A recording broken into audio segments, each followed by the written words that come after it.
We just want to deliver a piece of paper to the company to say they must hire legal. We don't even want legal immigrants. We want them to hire South Africans. We just want to deliver a piece of paper, but we've been promised to be shot at. But already you had the discussions with the police, and the police said, do not leave the park, and you left anyway. Is this not a way where you are showing that you're not listening to them? We do listen. They left us whilst we are still in a discussion. They say they're coming back to us in 2 minutes, but they didn't do that. Instead, they went and started their vehicles and left us in the park. But we are peaceful. We are still saying that our marches are peaceful. We are going to go inside and hand over these documents to the manager of the shop, and we leave. But is the manager there? We saw the shop is closed at this moment. Nobody has came to address you. We're going to call inside the shop and we'll ask. They know we've been here once and it was not violent. So now we just need them to sign the document. That's what we're here for. So they will definitely let us in there. They will let the leadership of Operation Dudula to go inside there. Right. Thank you, ma'am. Well, there you have it. The Department of Home Affairs with police and the City of Johannesburg officials raided a steel manufacturing company suspected of employing undocumented foreign nationals in Roodepoort. Employees working at the establishment pointed out to the owner of the factory, who is believed to be Chinese. Home Affairs Deputy Minister Dudula Nzuza says the raid came about as a result of a tip-off.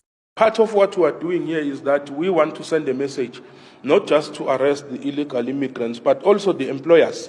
Because what they are doing is that they are trying to get cheap labor from outside of the country. Most of the ones that we've arrested, they are Malawans, and then one lady from Zimbabwe, and then the others are Chinese nationals. So they are being processed. Nzuza says majority of the illegal foreigners arrested are Malawian nationals, and said ammunition and weapons were also seized.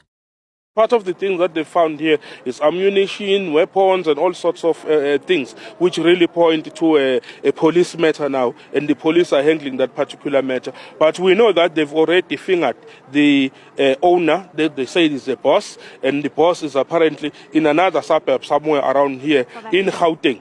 No, definitely not South African. They are pointing to a Chinese, but we'll deal with that when we arrest that particular individual for transgressing the laws of employing illegal foreign nationals.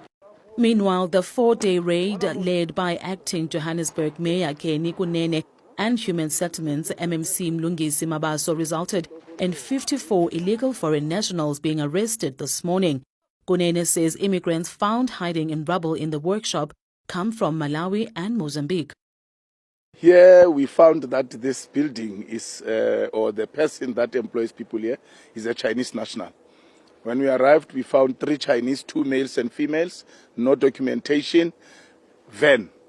We took them to the back of the bakkie. They will be processed at the police station. But we also found illegal immigrants from Malawi, Mozambique, Zimbabwe. They are sleeping under these rubbles that you see here. They are covering themselves. We just found 4 others now, that were in a sewage, and they're also covered with this cloth. So it's really bad. Illegal connections to the power grid were subsequently disconnected. We also found that this building, the building in front, next door, and about 10 shops on the other street, they are all connected illegally to a substation. They have professionally put their own electrical board at the substation, connected it directly to the substation, and they are feeding all these buildings, all this precinct. We took out all these electrical power supplies. We've taken them out. Now, as we speak, we're waiting for the operators to go and switch off the substation so that we can take out that illegal box that they have connected. The MMC of Human Settlements called for an intense investigation by Social Development after a mother with 6 children was found living in this building in a confined space, saying health and safety hazards were being bypassed. We have taken the lady and the 6 children. The MMC for Community Development is also here because there's a lot that we need to deal with here. So while we are looking at issues of human settlements and how people are residing here, but there are other bylaw enforcement processes that we must also engage on. Because as I've indicated, you can't have people working in the place and residing in the very same place. I mean, it's prohibited by law. They shouldn't be staying here.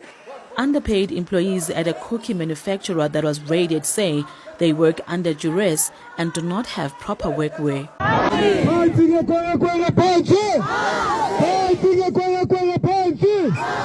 Africa for South Africans! South Africa for South Africans! Zimbabwe for Zimbabweans! Nigeria for Nigerians! Malawi for Malawians! Tanzania for Tanzanians! Cyril must fall! Auwe mbuso wa Masela! Auwe mbuso wa Masela uwe! Auwe mbuso wa Mamenemene uwe! South Africa is not for sale! South Africa is not for sale! South Africa belongs to South Africans! South Africa does not belong to everybody who lives in it, but it belongs to South Africans. Commanders morning. Let's defend South Africa. We are inviting all patriotic South Africans. We are inviting all citizens of this country. We are inviting all the locals to say, come and join us on the 18th of July 2025, as we will be embarking on a march to unseat the sitting president. Ramaphosa doesn't deserve to be our president. He was not chosen by us. He was chosen by the GNU. We didn't partake in choosing him as our president. Today we are standing here, we are rejecting him as our president. Now please, let's all gather together on the 18th of July.